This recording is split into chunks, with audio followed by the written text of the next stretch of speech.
In today's tutorial, I'm going to show you how to add a mosaic image, picture, or photo effect in Pixlr online for free. If you want to learn how to make content effortlessly, scan the QR code, check out the video description, or click the link down below and subscribe to the channel if you find value. Go to the top left hand of your screen, which you have your image loaded. In this case, I have a picture of a seal.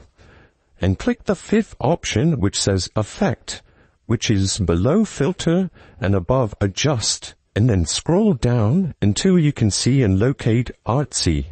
In this case, you have multiple options to choose from. In this case, you can click Glitch, or you can click Frank. And this is the RGB effect. You can even click here and drag this to the right or to the left, and it adjusts the RGB effect in Pixlr, as you can see. Again, if you want to save hundreds of hours of money per year editing content, then check out the video description, scan the QR code, or click the link down below. And thanks for watching this tutorial.